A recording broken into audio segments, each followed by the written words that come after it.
kicking off the week with a major trade coming out of Calgary and Vegas. 100% Hockey with Millard and Shannon. Catches everywhere from YouTube over to Apple Podcasts and all the providers in between, including Amazon, iHeartRadio. We have Rasmus Anderson ending up in Vegas. It was a reported long pursuit going back to last year's draft, and Vegas is closer to that defense that we saw during the Stanley Cup run a couple of years ago.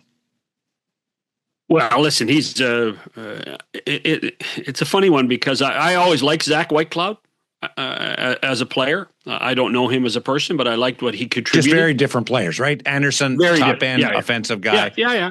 Zach, stay-at-home guy. So the fact that Calgary was able to get a quality defenseman in the deal is a positive for the Flames. They got some prospects and some picks. Craig Conroy, I think, did very well. And I mean, we can't say enough, I don't think, about what Kelly McCrimmon and George McPhee with their attitude about, trying to win and then taking a gamble that they will convince people to play the game in Vegas and stay long term. He does not have an extension in Vegas, but Kelly and George are risk takers. And I think that they believe between now and the end of the hockey season in Vegas, they can convince Rasmus Anderson to stay. The other thing is, and when I got the news last night, one thing other than the White Cloud part of the trade jumped out at me was, I think this probably means Alex Petrangelo's done as a player in Vegas. People don't want to say it. People don't want to believe it. I don't expect you to comment on it, but to me, when you get to cap situations in the future and signing somebody of Anderson's ilk long term, that means somebody isn't there that's on the roster right now. Saw Petro at the rink the other day. He was coaching the kids. Yeah, he's probably a pretty good coach. Mm-hmm. He's probably, but I mean, listen. The other thing, and I've talked about this before. I love what Kelly McCrimmon does. And he's almost, and I get castigated for saying this. I think he might have done it. Like he's brought a junior hockey attitude of trading people in order to win to the National Hockey League. In the old days in the Western League, you used to see the 6-for-1s to get the key player, to mortgage the future in order to get a guy that helps you now to win all the way through to the Memorial Cup. Kelly's brought that same attitude, I think, to the except NHL. In junior hockey, you have that dip after. Kelly and the Vegas Golden Knights are able to maintain being in contention year after year for 9 years. Yeah, no, but I do think it's part of. Listen, we got to win now, and we've got to prepare ourselves for the future as well. And so it's that once you get onto that trend, you've got to continue to find a way to get players that you're not going to get through the draft anymore. You're not going to get through the draft anymore, and you're going to have to go to free agency, or you're going to have to go and be aggressive in the trade front. And Vegas has done a very good job of doing that. Boston was the only team that was granted permission to discuss an extension with Rasmus Anderson. How did Boston not close this deal? Well, I don't have information, but obviously if Rasmus Anderson didn't want to go to Boston, he would just say, I don't want to sign. Part of this was, and when you talked about it going all the way back to last year's draft, it was pretty well known that Anderson had put Vegas at the top of his list. So he could determine at some point where he played. And so from that perspective, if you allowed a team to say, yes, you can talk to him and convince him to sign, and Don Sweeney and Cam Neely have a philosophy. We're going to trade and give you equity like we're probably going to have to. And it was probably going to be as good a package from Boston as it was from Vegas. Then you better get an asset that's going to be in Boston for a long period of time. And if Rasmus Anderson just said, no, I'm going to go to free agency, then you can't do it. You can't do the trade. Calgary Flame fans now cheering for the Vegas Golden Knights because they get a second first-round pick if the Golden Knights win the Stanley Cup this year, along with Weeb and the player from UND, and Zach Whitecloud, who has played his entire career with the Golden Knights, but is from Western Canada in Brandon. And he had some great things to say about his excitement of going to Calgary. They get a guy that can plug and play in some situations, and just wants, from a personal perspective, an all-world human being. Well, and you could see that. You could see what he meant to his teammates. You could see what he meant to the First Nations world, which is an important aspect for Zach. I loved the way he played the game. And he was an asset for the Golden Knights, and he will certainly be an asset for the Flames. 4 of the 6 defensemen from that Stanley Cup championship team in 2023 are now retired or playing elsewhere. Yeah. Well, and the other aspect is that, what will it take for Anderson to sign in Vegas long term? What have you heard for a number? Well, I'll tell you what. I've got 8.5 to 9 is the numbers that I've heard. Okay. Yeah. So I don't know whether that's what it will take, whether the cap going up elevates it, or whether the no state tax lowers it. I think the no state tax helps. I mean, we'd be silly not to think that it doesn't help. I look at what the roster and how it's constructed now, and I see Noah Hannafin, Shea Theodore. They're in that 7.3, 7.4 range right now. And I understand that, that players later, as the cap rises, players will get more money. But I would be shocked if it's as high as the number that you gave. I really would be. And because this is where the Golden Knights and their culture and their attitude creates a true positive feeling for any player that plays there, and that people have a different lifestyle in Vegas, in the suburbs, is something that I think a lot of people now understand. And I think there's a lot of people that saying that the team has done a great job of using it to their advantage. So that 8.5, 9 number was what I was hearing in the negotiations with Boston. Again, Massachusetts has a lot higher state tax than Nevada does. So the point, my point being is that part of the confidence and the brashness of this organization is we'll take the chance. Have him come here. We have 32 regular season games or whatever the number is, and we have a playoff run. And now we think he will feel that he wants to be part of the family. Carbon copy of the Noah Hannafin deal. Exactly. And by the way, you don't think Noah Hannafin and Rasmus Anderson haven't spoken in the last few months about everything? Former teammates in Calgary, about how great the lifestyle. It's similar in my thinking to Sam Bennett and Matthew Tkachuk about talking in Florida about what a great life I have in Florida now. Mitch Marner talking to the guys at the Four Nations face-off last year. Exactly. So I have no doubt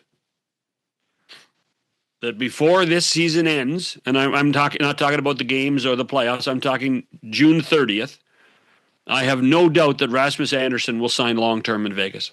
I've told you what a great place this is. Why don't you move down here? Well, but they're offering me a two-way. And you know what? I'd rather just stay in Henderson. What's the top end of the two-way that they're offering you? Because two-ways mean different things. It just doesn't mean the top spot. The problem is there just aren't enough numbers past the decimal point. That's the problem. What does it mean for Edmonton? Their reaction to this, or have they already made the big deal with Tristan Jarry? Bob Stauffer, big longtime pundit with the Edmonton Oilers, works for Oilers now on the radio and part of their radio broadcast on Watch 'Em on Sportsnet. Bob Stauffer is going to join us, a regular contributor to 100% Hockey, next with Millard and Shannon. NHL TV is now on DAZN. Hockey lives here. Here we go. Watch every game from every team. The best players in the world. And the coldest plays on ice. Watch up to 4 games at once for the ultimate NHL experience. Sign up now at DAZN. Find us everywhere you get your podcasts, iHeartRadio, Amazon, YouTube, full episodes on YouTube, all kinds of places, Apple Podcasts. It's a great way to catch up with Bob Stauffer on 100% Hockey with Millard and Shannon. Boy, the offense is rolling up your way right now. Yeah, I mean, a little bit situational, right? Like, I think the positive and the guys that would be the happiest would be Connor and Leon. But the positive is that there was, scoring from lots of different sources. Both,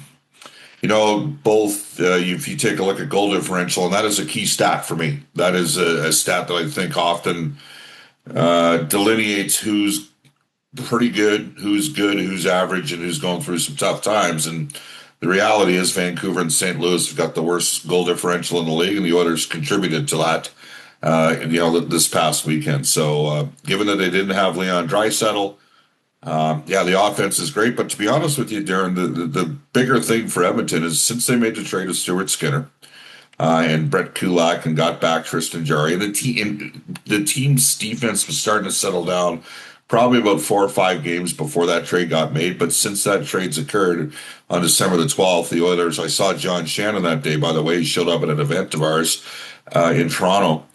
The Oilers have got the 7th best goals against in the league. And, if you can defend, if you can limit goals against, that's a positive. So Connor Ingram got recalled on December the 19th. He has a .917 save percentage, and Jarry's at .907 in his 5 appearances. And as a result, the Oilers, starting to get a little bit of traction here. So you talked about the trade, and quietly, one guy that has just, I think, fit in perfectly in this organization is Spencer Stastny. I mean, he has done a really good job, don't you think? Or am I out in left field? No, I mean, Stan had, mentioned, Stan Bowman had mentioned Spencer to me a couple times before, keep an eye on this player. And I think if you look at the combination of the moves, which is what you're alluding to, John, I mean, they had to replace Kulak, and in order to take Jarry, who is a more expensive goaltender than Skinner, they were going to have to get a cheaper version of Kulak, and that's kind of what they did.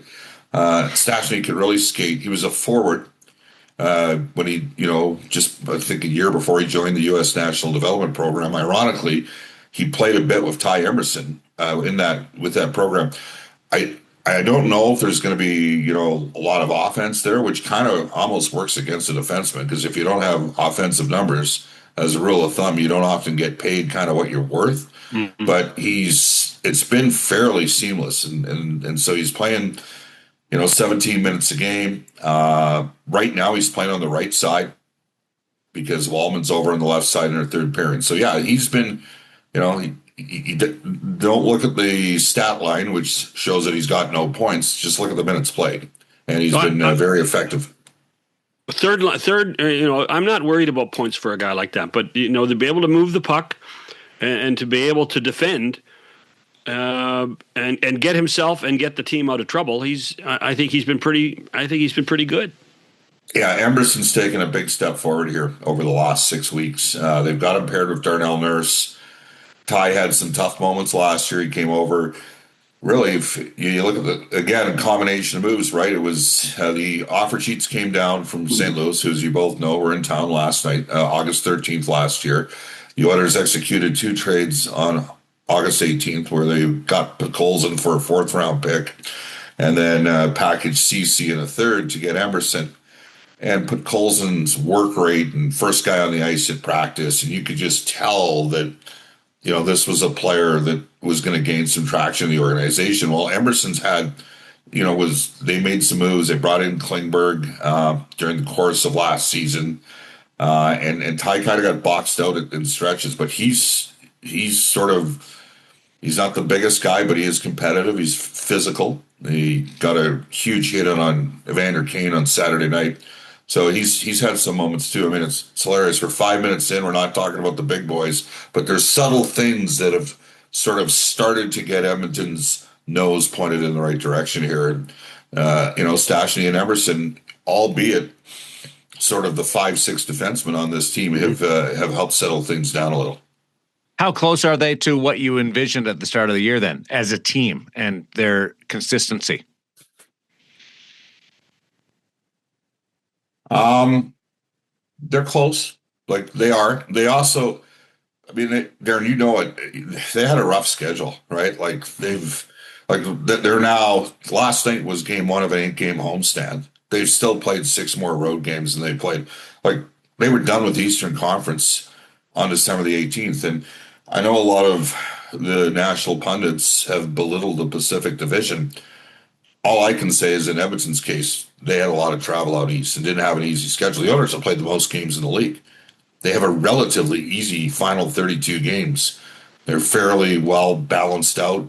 I mentioned 6 more home games and road games. Like as an example, their next 4 home games are against teams that are in Calgary the night before and on the second of a back-to-back, obviously, and 3 games in 4 days. Like now it's starting to turn a bit in Edmonton's favor. So the Oilers have to take advantage of that. But, again, Jarry and Ingram are stopping pucks.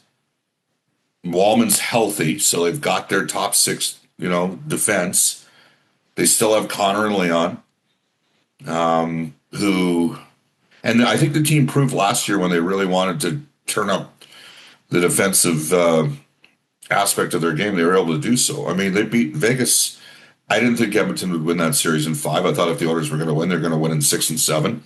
But they won it in 5. They beat a really good team in Vegas, albeit, Vegas didn't score a goal in the final 2 games of the series. And Vegas has addressed a bit of that with the offseason trade of Marner, And then the series against Dallas, again, I didn't think Edmonton was going to win the series in 5. Who think, like, when you're the road team starting a best-of-7 series against teams that good, you don't think you're going to win in 5 games. In fact, to be honest with you, when Zach Hyman got hurt in Game 4 against Dallas, and that was fairly early in that game, I know, John, I talked to you about this. I was like, all right, we'll see whether or not they get through this series. And, so they've got a good team. They've been close, really close. I can make an argument they're better in goal and better on defense than they've been.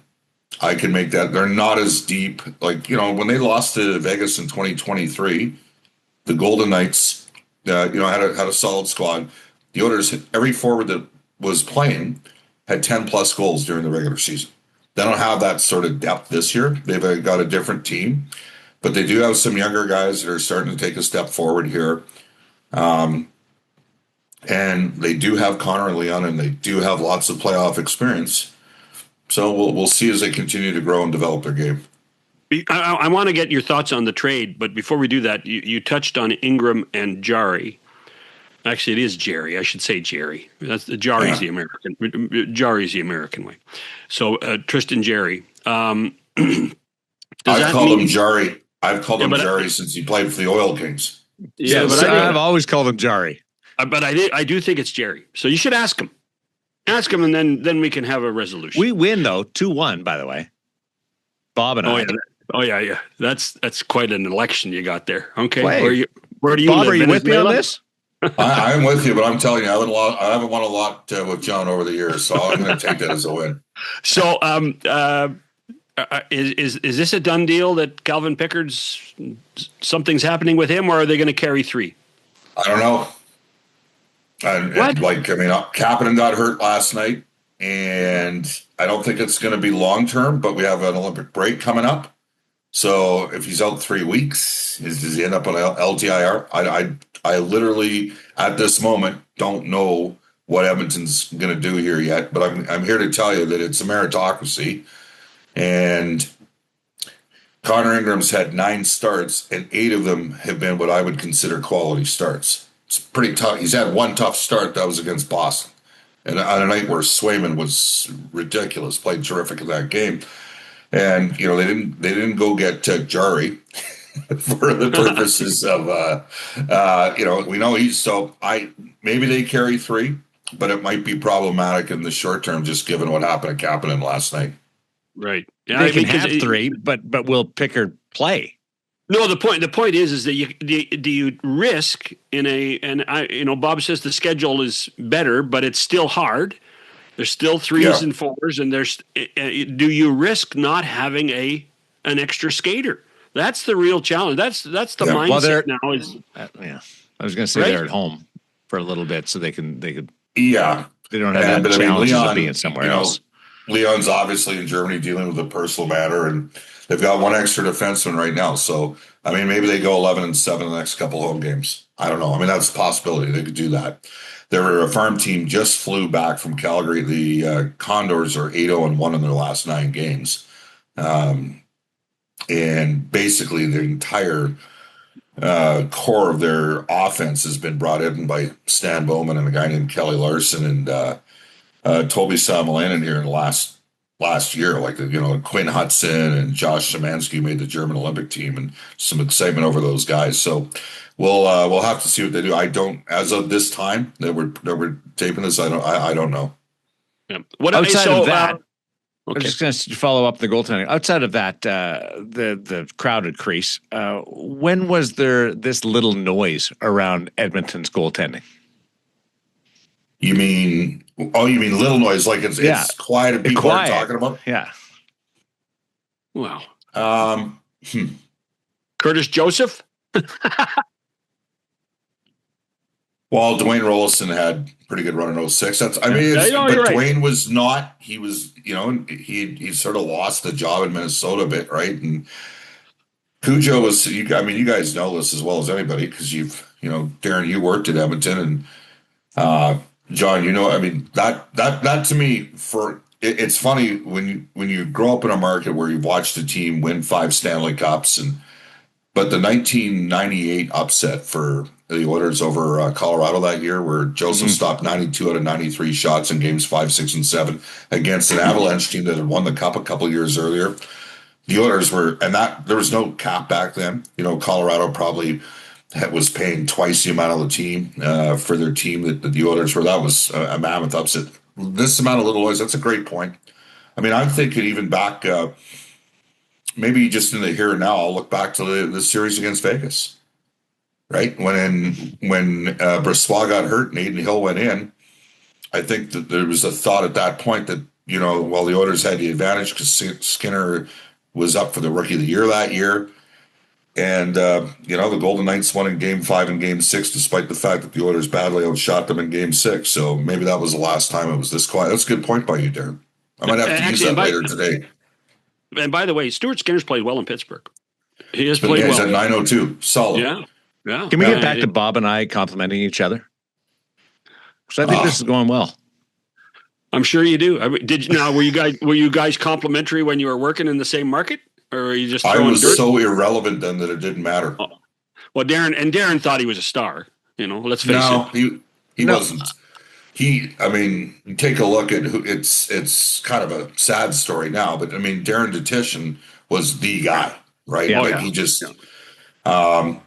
And then John, how long did you work with John Sexsmith for, Daren? Did you miss him or did you work with him for a couple of years? John and I were right there. John showed me the ropes. He guided me along. Yeah. He was an amazing human being, taking me under his wing.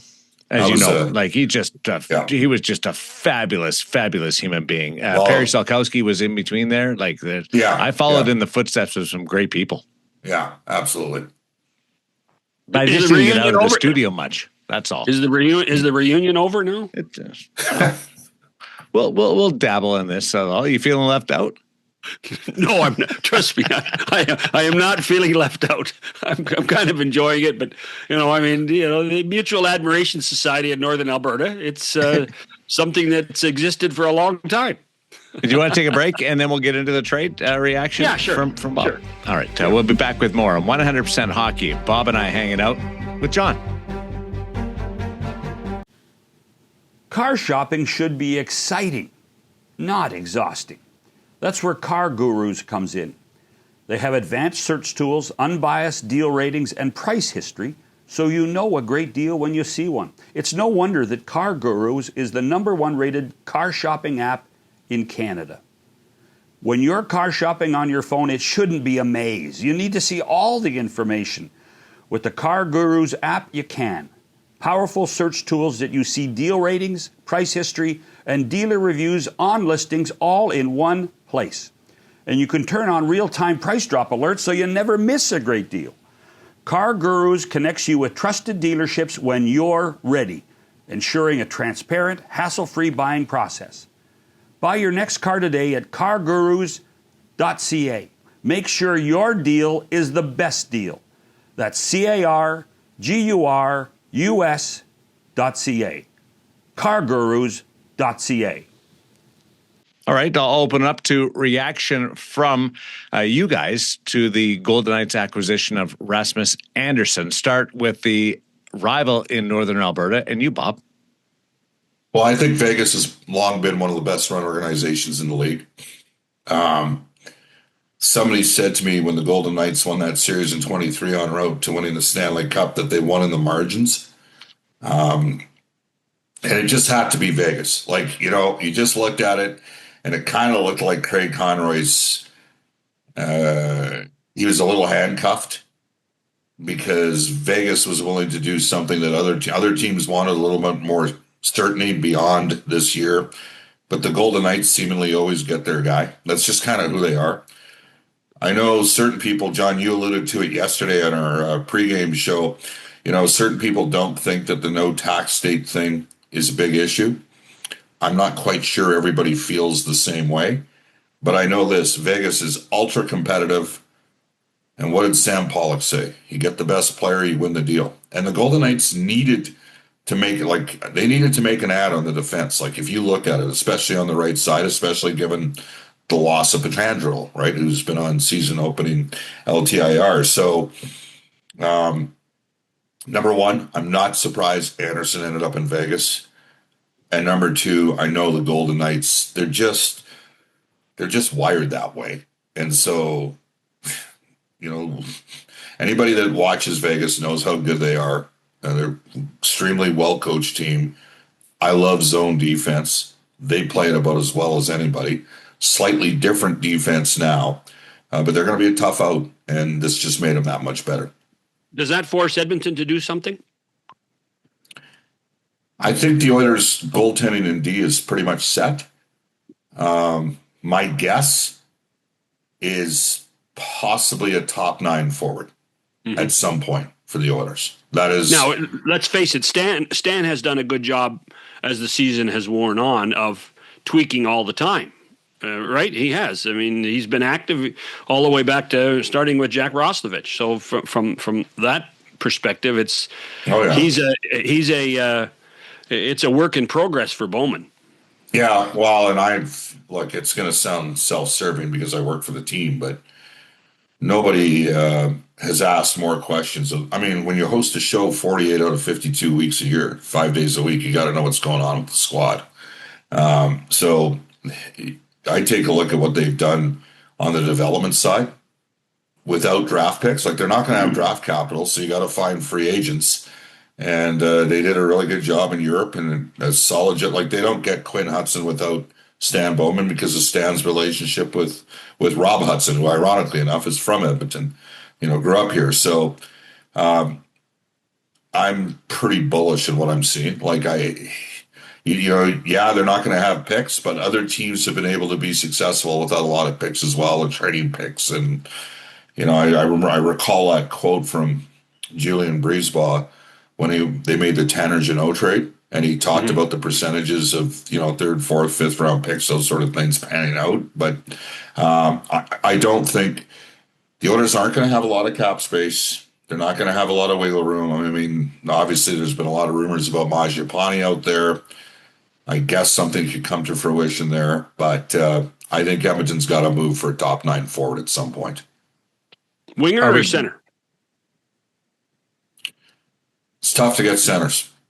Yeah, it's tough to get centers. It is. Yeah. Like, that's just the reality. So I think it'll probably be a winger. So it's 2-team race in the Pacific now? Do you think it's a 2-team race? I like the way you flip back on me. I don't know what San Jose will be, and the inconsistency of Seattle, the highs and the lows, make me hesitant about putting them in. So Los Angeles needs a goal scorer, and we'll see what they do either at the Olympic trade freeze or the trade deadline. But they need offense, and I don't think they can challenge for a division title night in, night out. Playoffs are a different story, but night in, night out without adding some offense. So, yeah, I'm leaning towards this is a 2-team race now for the division title. Yeah, I wouldn't, respectfully, I wouldn't discount LA, right? I just think that they're going to they're going to figure it out and work their way back into it. They have picked up a lot of, the so-called loser points, which has helped them stay relatively close. I think they're in striking distance. I agree with you. It is interesting, like last year in that series, which of course they led 2-0, and they're probably shaking themselves heads every day with what happened, how they lost Game 3 of the disputed goal by Kane, and then they challenge it, and the Oilers get a power play, and Bouchard scores 10 seconds later, and then the Game 4 where Bouchard makes the brilliant play at the blue line and knocks down the clearing attempt from Byfield with the net empty, and the Oilers tie it and win it in OT. I thought their best player in that series was Danault. He had 10 points in the series. He was a plus player. Like both Kopitar and Kempe were big minuses in that series as it went on. 5v5. I know they got points, but the Oilers badly outscored them when they were out there. I was surprised. To me, that was one of the strengths that the Kings had was down the middle, because Byfield was emerging and they had Kopitar, and Danault was capable of going up against one of Connor or Leon and keeping his head above water 5v5. But I agree with you. They need to add another guy that can put the pillow in the net. I mean, they're 2.5, 2.6 goals per game. Like that's just in the regular season. That's not enough. But they can defend a bit. Yes, now and that's why the playoffs are a different story. I have a theory on why they can be a tough game for teams during the regular season, because they play differently than a lot of other teams, right? Like they don't forecheck. They have a very passive, some people call it a 1-3-1. It's almost a 1-1-3, and then they feed off your mistakes if you force pucks in transition and get you going the other way. And there's not a lot of teams that play that way. So if you played, teams that are much more assertive on the forecheck, and then you're playing LA, it can catch you in one-offs. But I still have, even though the Oilers have won 4 straight series against them, I still have a healthy amount of respect. Like, I mean, why wouldn't I? A couple of those series, there was 2 of them have been 6 games, and one of them was a 7 game. So I think LA is going to end up in the playoffs. I really do. It's funny. All 4 of those teams, Seattle, San Jose, Anaheim, and LA, are all now at the same number as we speak. Yeah, it's crazy. 51 points. It's nuts. And there's a good chance that 2 of them won't make it. Daren, have the Golden Knights played San Jose and Anaheim yet?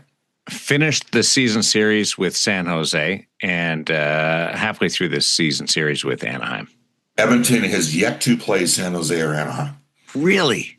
Yes. Unless I forgot a game, and I don't think I did, because I don't think I'd be able to unsee Macklin Celebrini, because when I watch him on TV, I could see the Sharks they don't got great goal differential, but I could see them finding a way. Like, he is a heck of a player. Anaheim is interesting to me. They were really hot there for a while. Obviously, they've struggled here recently, and then they got a pair of 3-point games over LA. Well, Dostal's back, right? Losing Dostal for as long as they did, that hurt the Ducks. You mentioned Evan Bouchard. Yes. You and I have had disagreements about Evan Bouchard in the past, publicly at least.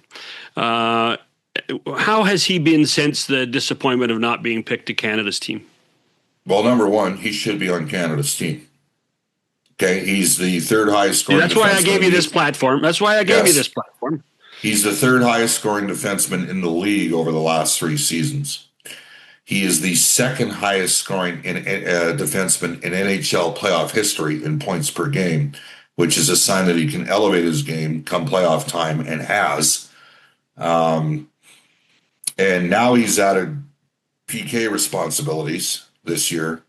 So he's playing in every situation. Obviously, he's on the best power play in the entire league, and he's a big part of that. But he's a very effective penalty killer because he can get pucks out. If you win draws to him, he can either reverse it, behind the net to Ekholm, and they can get it out and launch it out of there. Or conversely, he's got a strong enough stick, even if he's being hard-pressed forechecked, where he can get pucks out. So he's an interesting guy. And a prime example of this is in 23-24. The Oilers had a rough start, cost Jay Woodcroft his job. And the Oilers lost 8-1 and 6-2 in Vancouver that year. Okay? And the 6-2 game, I think Evan was -4. And there were people like, this guy's never going to be any good. He just doesn't have it.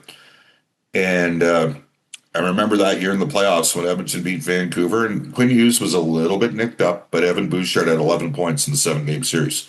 And he was the second best player in that series next to Leon Draisaitl, who had 14 points that series. So I've always been bullish on him.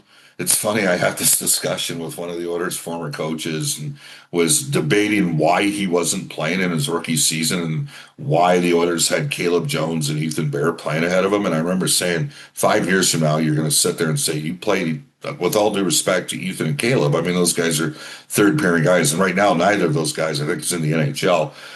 And someone said to me, well, he reminds me of Larry Murphy. And I'm like, well, what's wrong with Larry Murphy? He played 1,600 games in the NHL and had 1,200 points. It's a pretty good player to be compared to, right? So Bouchard it's one of those situations where, yeah, he'll make some mistakes, and he tends not to be the sharpest in the fall. The Oilers have also had some long playoff runs here the last 4 years. And I can just tell you, right, like, he's playing great right now. And Doug Armstrong was in the building last night. Bennington had gave up 5 on 28 shots. Parayko went -3 in that game. Bouchard and Ekholm were +3. By the way, Broberg obviously made Sweden basically over Ekholm. It's kind of interesting how it all worked out last night. Hyman had the 2 goals and the assist. I can make a very compelling argument for both Bouchard and Hyman, but I'm also a guy that broadcasts Edmonton Oilers games, so it shouldn't be that surprising. What's the narrative on Bouchard locally compared to nationally? I think there's old school guys that don't see him good. And then there's the newer school guys. He's frustrating. He's frustrating. There's the newer school guys that use analytics and look at things, expected goal share, and they think he's really good. So, and somewhere in the middle, like he will make an egregious mistake. I mean, the Oilers, let's see, their 4th game of the year this year was in Long Island, and a couple of the hockey Canada guys were there that night. Bouchard turned a puck over to Barzal, who went in and scored on a breakaway. And then on an Oilers power play, he got caught a little wide, a little sleepy, and Horvat dissected him on a breakaway, and they scored. And he had 5 or 6 other poor puck touches, and you couldn't, it's tough to unsee that. Mm-hmm. But I'm watching the guy every game, and he was continuous. Yeah. Ekholm was also coming off a significant injury.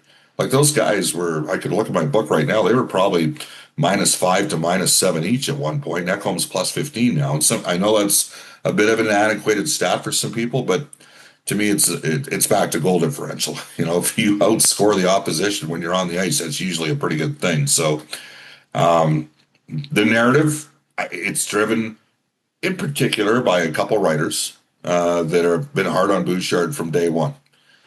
I also think this is a market dating all the way back to a guy like Tom Poti, where they don't necessarily understand finesse puck-moving defensemen. I mean, Bouchard's way better than Poti, but they were hard on Poti. They were hard on Justin Schultz to the point that, they thought Justin Schultz couldn't play, and then he got traded to Pittsburgh and was their number 2 defenseman, basically behind Letang, and helped them win a couple cups. You want to throw Jeff Petrie in there too? Well, add him as well. He was a little bit different just because of the skating, and didn't have quite the same offensive ceiling. I mean, I remember having this conversation with Eric Engels in Montreal. Like, it's just the way it worked out for both Jeff and for Justin Schultz. Like, and I remember thinking, got to stop being an organization where guys seemingly get run off like that. You live with it and grow with it. What's Dale Talon's famous line? You don't know what you got with a defenseman until he's played 300 games. And you know, I'm a big Bouchard supporter. He's right now, he's on pace for like 75 points for the second time in the last 3 years. And yes, he's on the Oilers power play, and that helps. But if you take a look at his even strength numbers, they're pretty good for defensive scoring in the league. Ryan Nugent-Hopkins playing 1,000 games. Explain to the people what the significance of that is for Oilers history. Well, first of all, you know, we've been lucky, right? Like Wayne Gretzky, Mark Messier, Connor McDavid, Leon Draisaitl, all had Warren Moon, right? 5 generational stars. I mean, I can make an argument Warren Moon's the best player that's ever played in the Canadian Football League. Mm-hmm. I'm with you there. Okay? I mean, won 5 Grey Cups, and in his 6th year, he was the league MVP, right? Like, and then he had an unbelievable NFL career. So, you know, we if you grew up here, those were the guys. But Nugent-Hopkins is just he's a beloved figure. He's I'd say it's almost cult-like, but the reality is he's too prominent to be cult-like because he's probably been the 3rd or 4th best player. Since McDavid and Draisaitl have been here, he's been the 3rd or 4th best player on the team. It's also a sign that it's a different era, that he plays all 1,000 games as an Oiler, that he didn't leave because there came a point where the organization couldn't afford to keep him. And he also chose to stay there, right? Like, he signed 2 max term length contracts, right? 7-year deal and an 8-year deal. 7-year deal in the old CBA, which was criticized, including by some of the people at times that had come into this organization that have since left. Well, why would you sign him to a 7-year extension at $6 million after he scores 4 goals? Because that was the 12-13 season, the lockout shortened year, and he got a little bit banged up. He had an upper body injury that year. And but for the purposes of our fan, like, he's the most popular player on the team in Edmonton. Like, there's no quiet. He stuck with it through the crap, through the so-called decade of darkness. You know, he did a 7-year deal. Then he's done an 8-year deal. He took a bit of a hometown discount on that 8-year deal. He could have got more money. Absolutely could have got more money. So it's worked out well for the Oilers with him. And it's funny, he said to me, Bob, I'm an Alberta guy. He said that to me one time. Like, I know I grew up in Burnaby, but I played junior in Red Deer, and I played for the Oilers. Like, my last 18 years, I've been in central and northern Alberta. So, and I think he's got some subtle toughness to him at times. Maybe surprising because you don't think you look at him but he is capable of defending himself. And he touches every aspect of the team's game. Plays in the power play, kills penalties, can play center if need be, can play, first line left wing with McDavid and help support him. So, very popular player. He's been heavily involved initially through Rod Brindamore, but with cystic fibrosis. And I know Jack Michaels and Louie and Gene and myself have been involved with, events with him for Rob Brown for about the last decade now. So he's firmly entrenched here in oil country. I think that's the bigger part too, is that his involvement and commitment to Edmonton is beyond the hockey team. It is truly to the community, isn't it? Yeah, it is. And it's funny. Like, you have moments. Daren, you were on the other end of it because you watched Vegas win. And to come down, in Florida after Game 7 and Game 6, and you see certain players, you don't even want to, you feel so bad for them for what happened. And, You lose a 4 or 5 game series. Certainly, you lose a 4-game series. You just got flat out beat. Like Colorado flat out beat Edmonton in 2022. Lost to Vegas in 6, lost to Florida in 7 in a 1-goal game, lost to Vegas in 6. And last year, Nugent-Hopkins had a significant hand injury that he suffered in game 2. This was after Hyman got injured in game 4 against Dallas, and against a team as deep as Florida, that was going to be problematic. And it's just the Oilers just didn't have quite enough depth at forward and probably needed to win the first 2 games at home in that series. And, the whole sequence of how Florida got both Marchand and Jones to upgrade their team and what Marchand did in that series and how that third line sort of tilted the ice against Edmonton when they were out there. But I remember, for a guy like Ryan, you feel for a guy like that because he stuck with it and never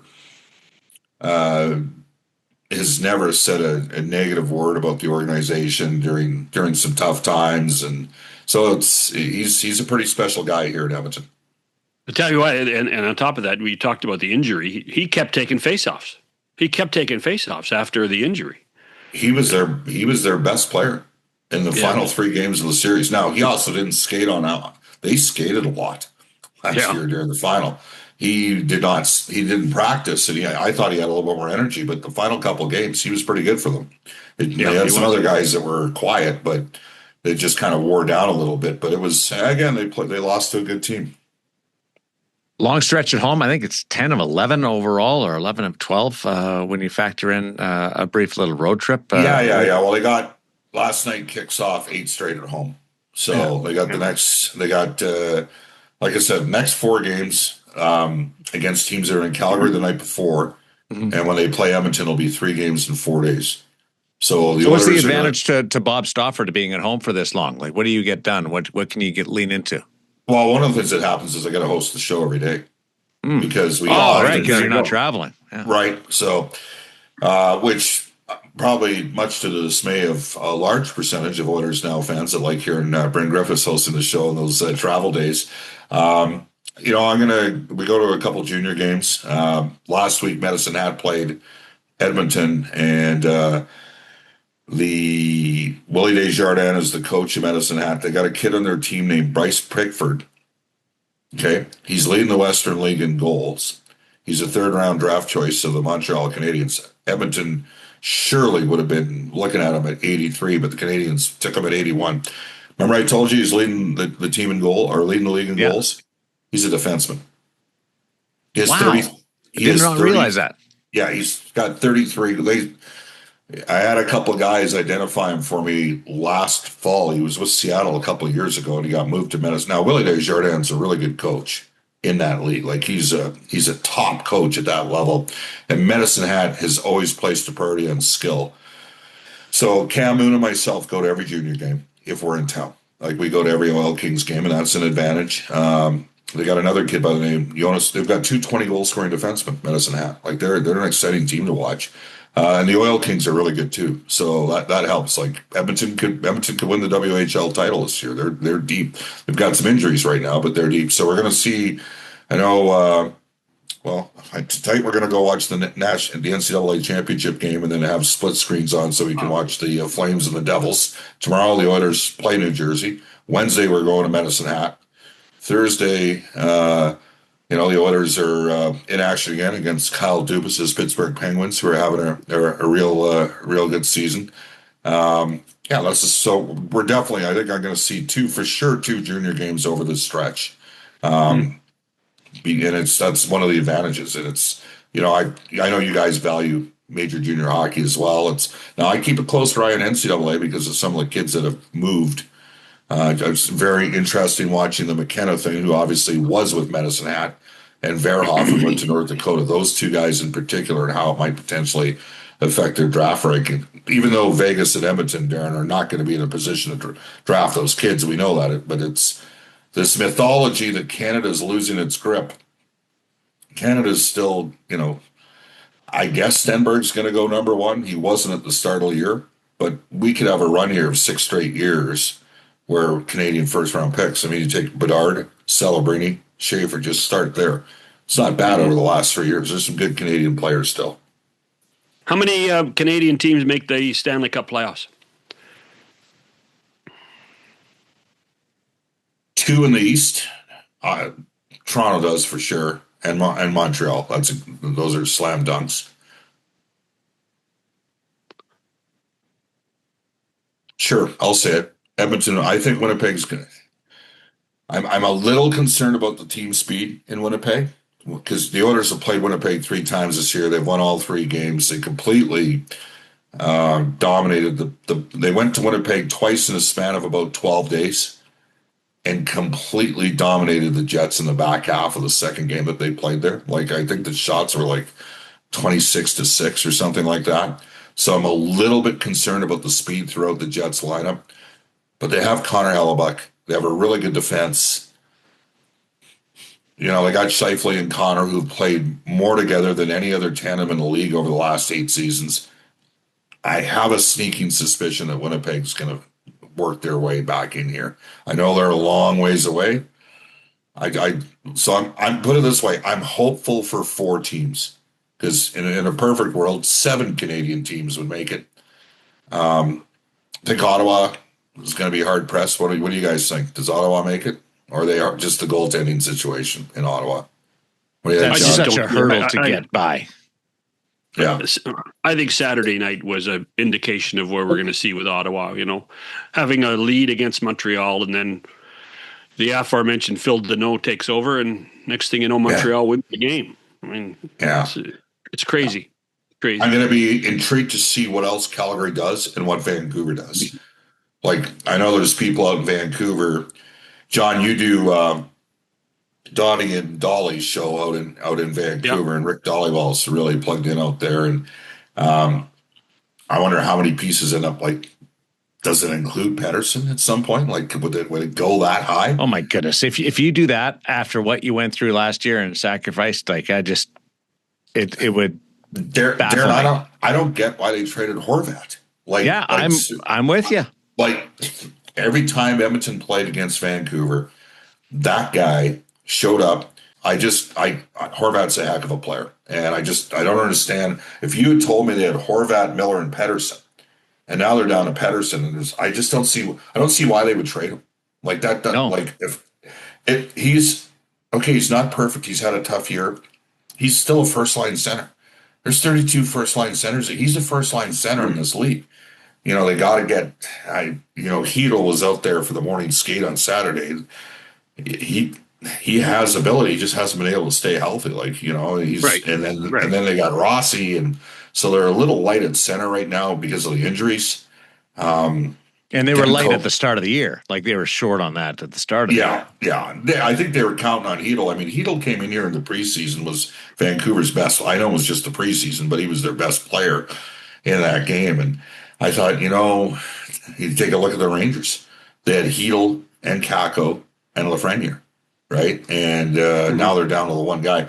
I don't know what's going to happen with Vancouver, and I wonder who else goes out of Calgary. Like, I think it's pretty apparent to me, based on what I saw Saturday and the fact that it doesn't take a rocket surgeon to figure this out, that the Canucks probably they're going to be a stone cold mortal lock for a top 3 overall pick, like, just based on what I saw on Saturday. And if you get that number 1 overall pick, then maybe there's light at the end of the tunnel. They got to take one of They got to take one of Stenberg or McKenna because they need the offense. Same with Calgary. Logic dictates they're taking one of those 2 forwards. Next time you and I just hang out. What do you think? Let's squeeze John out of the picture. Oh, those would. I'm used to it. Don't worry. I'm used to it. Daren just runs with the crowd. You know, that's all right. John, my entire life I've been the last guy anybody ever called. So, well, maybe not. Maybe not today for John Sexsmith, and occasionally not for Daren Tradition. God rest their souls. Thanks, Bob. Appreciate it, buddy. Thanks. With the NHL app, you can listen to every NHL game right from your phone. And with home and away broadcast feeds, you choose your way to listen. And he scores! Whether you're at work, at the gym, or stuck in traffic, the NHL app puts you right in the action all season long. Every team, every game, everywhere you go. Download the NHL app and never miss a moment. Did Stauffer say he was driving down to Medicine Hat for a game? He made it sound like that, but I would be shocked about that. Or is the hat in Edmonton? They might be at Rogers Place. But between watching the Oilers, watching the Oil Kings, and watching the Golden Bears, because he's still very loyal to the University of Alberta. He and his radio partner Cam Moon, they watch a ton of hockey. When I go to Edmonton and spend some time with them, they're usually on their way to or from an arena, where I'm just going to the bar. So Mooner is a rink rat. Oh yeah, no doubt. So the hype around Mitch Marner last week in Vegas, on a scale of 1 to 10, was what? In Vegas, playing Toronto? Yeah. Was on a scale of 1 to 10 was what? There's anticipation. 7? Like 7? Okay. Yeah, 7. It's already starting to ramp up here. Yeah, for Friday. But in Toronto, it was a Friday. 10 for that game in Vegas. Yeah, but this could be. And now the return date was always going to be bigger. This could be a Spinal Tap moment. Turn it up to 11. Yeah. This could be one of those nights where they say, on a scale of 1 to 10, what is it? And they'll say a 13. Because by the time Friday comes, the emotion of the hockey club, now they have 2 big games this week, the Maple Leafs do, Minnesota and Detroit, and they could easily lose both. But they're playing much better. But you know why? You know why they're playing much better. Scoring more goals. Austin Matthews is being Austin Matthews. Austin Matthews has been spectacular. I mean, Saturday night in Winnipeg, because it's not just scoring goals, it's winning faceoffs, it's setting people up. Austin Matthews was one of the top 5 players in the game again, and he was just fantastic. And I heard on Sirius satellite radio today that he's one of the top American-born players. Wrong. He's just one of the top players. Forget about American-born, Canadian-born, Swedish-born. He is that good when he's on his game, and right now Austin Matthews is on his game. Are you going on Friday night? I haven't decided yet. That'd be a fun one to be in the building for. Yeah. I've been in the building for a lot of things. Mm-hmm. Doesn't mean you can't keep going. No, I know, but I like for instance, if I go to a game, and there are, tonight there are 10 games.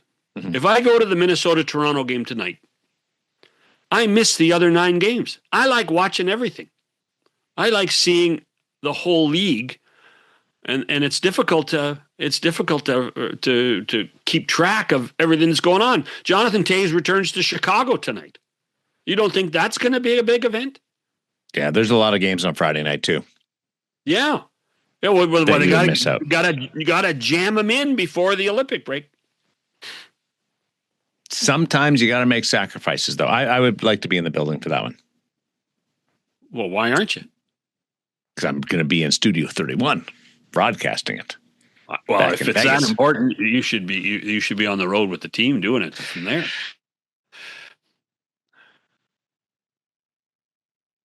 Causes significant issues and stress. That's my line. That's what I tell people. Well, my line like that used to be, because I into my late 50s, I still had brown hair. I don't anymore. I know if you noticed, but and they would say, "Well, you look pretty good." I said, "Yeah, I don't have gray hair. I give it." Oh, I can concur. Yeah. No, that's not fair. Come on, mister. Well, I think you should dye that. You should get. I should. That's be the next thing that you'll put your foot down on. Get rid of I'll that. talk to somebody. I'll talk to somebody who agrees with me. Who knows how to deliver that message? Yeah, that's through others. Thanks, John. We'll talk to you on Wednesday on 100% Hockey with Millard and Shannon. Subscribe, like, so you don't miss an episode.